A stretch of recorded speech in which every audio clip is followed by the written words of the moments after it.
I'm Travis. And I'm Nicole. And we're reading Anne of Green Gables by Lucy Maud Montgomery.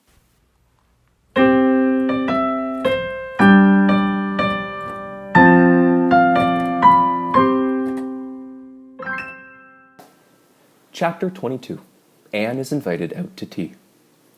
"And what are your eyes popping out of your head about now?" asked Marilla, when Anne had just come in from a run to the post office. "Have you discovered another kindred spirit?" Excitement hung around Anne like a garment, shone in her eyes, kindled in every feature. She had come dancing up the lane like a wind-blown sprite, through the mellow sunshine and lazy shadows of the August evening. "No, Marilla, but oh, what do you think? I'm invited to tea at the manse tomorrow afternoon. Mrs. Allen left the letter for me at the post office. Just look at it, Marilla. Miss Anne Shirley, Green Gables. That is the first time I was ever called Miss. Such a thrill as it gave me. I shall cherish it forever among my choicest treasures.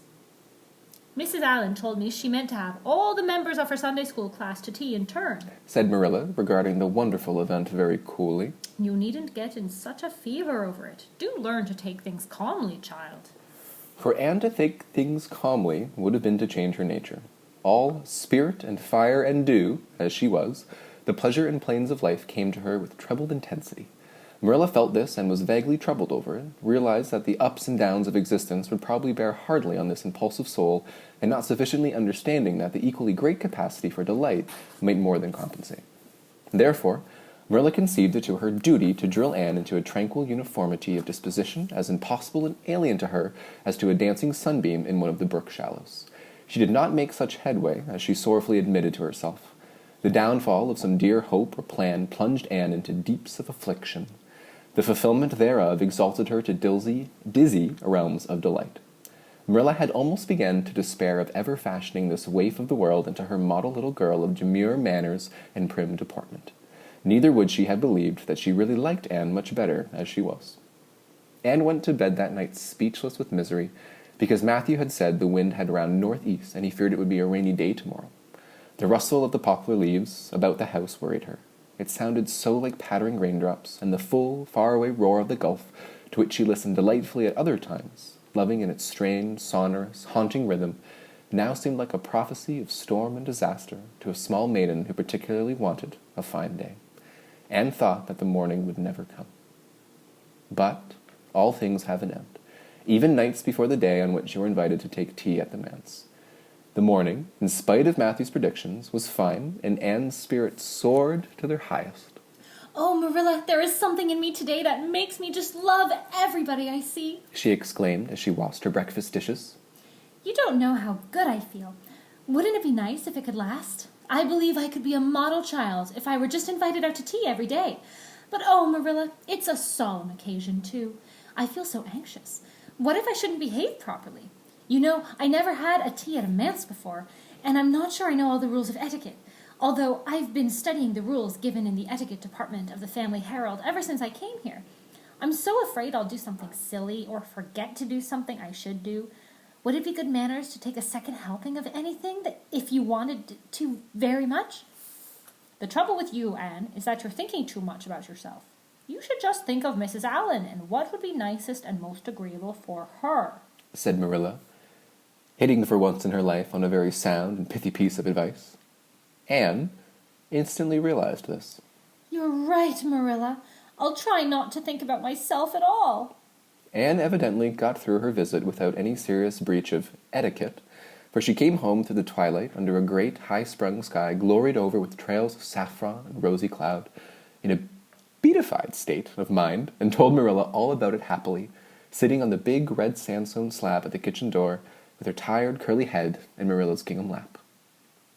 A cool wind was blowing down over the long harvest fields from the rims of furry western hills and whistling through the poplars.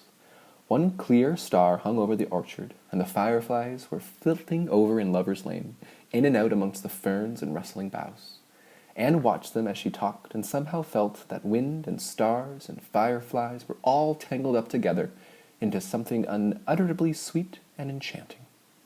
"Oh, Marilla, I've had a most fascinating time. I feel that I have not lived in vain, and I shall always feel like that, even if I should never be invited to tea at a manse again." When I got there, Mrs. Allen met me at the door. She was dressed in the sweetest dress of pale pink organdy, with dozens of frills and elbow sleeves, and she just looked like a seraph. I really think I'd like to be a minister's wife when I grow up, Marilla. A minister mightn't mind my red hair because he wouldn't be thinking of such worldly things. But then, of course, one could have to be naturally good, and I could never be that. So I suppose there's no use in thinking about it. Some people are naturally good, you know, and others are not. I'm one of the others. Mrs. Lynde says I'm full of original sin. No matter how hard I try to be good, I can never make such success of it as those who are naturally good. It's a good deal like geometry, I expect. But don't you think the trying so hard ought to count for something? Mrs. Allen is one of those naturally good people. I love her passionately. You know, there are some people, like Matthew and Mrs. Allen, that you can love right off without any trouble. And there are others, like Mrs. Lynde, that you have to try very hard to love. You know you ought to love them because they know so much and are such active workers in the church, but you have to keep reminding yourself of it all the time, or else you forget.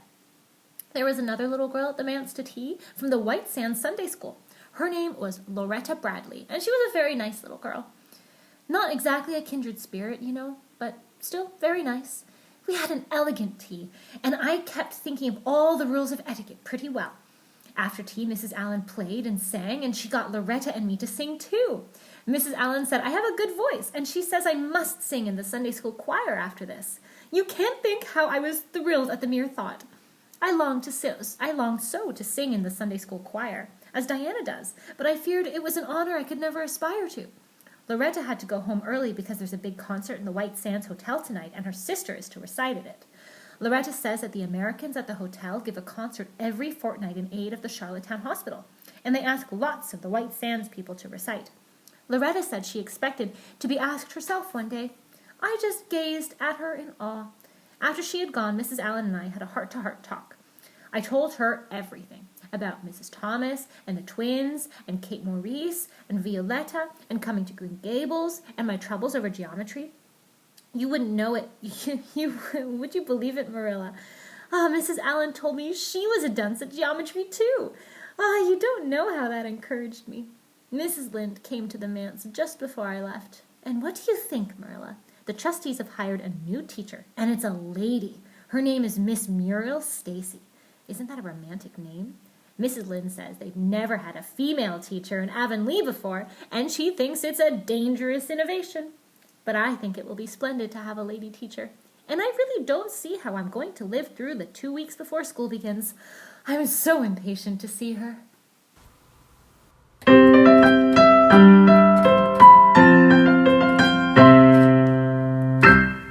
I'm Travis. And I'm Nicole. And we just finished reading chapters 20, 21, and 22 of Anne of Green Gables. This is what happens when we had a winter holiday and a bit of a long break. Always good to read them. You all know what time it is, the 30-second recap. And we're going to be very ambitious this round. We're going to try to recap the past 3 chapters, because they were a little shorter, in 30 seconds. Is it possible? I don't know. Always. Travis is going to go first. They go first. Are you ready? They go first. Oh. On your mark. Get set. Go.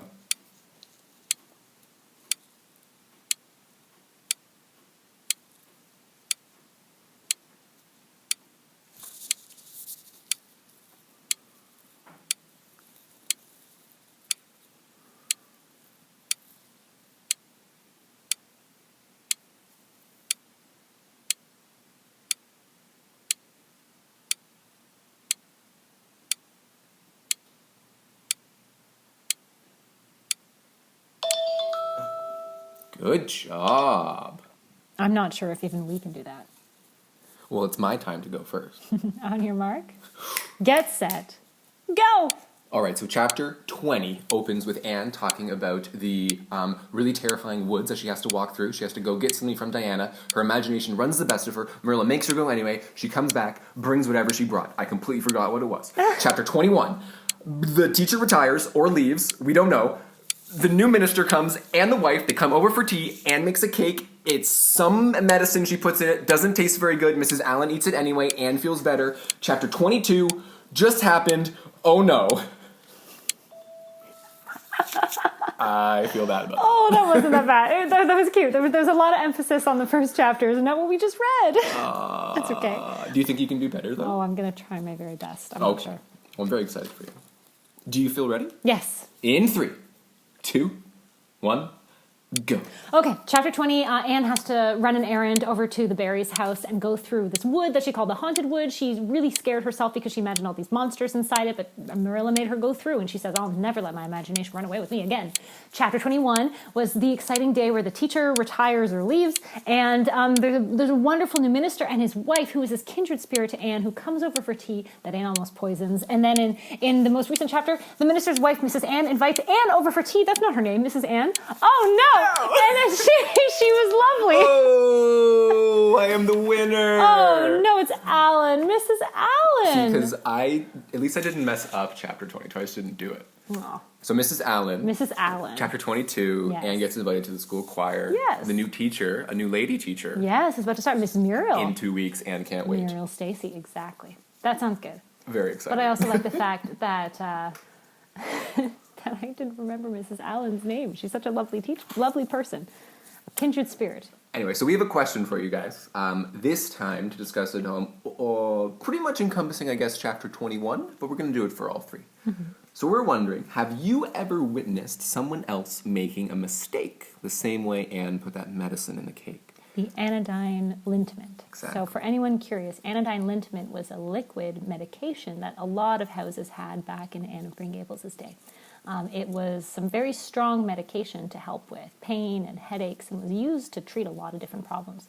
But it probably tasted horrible. If you can imagine that yucky taste you may get if you try a vitamin or a pill, ugh.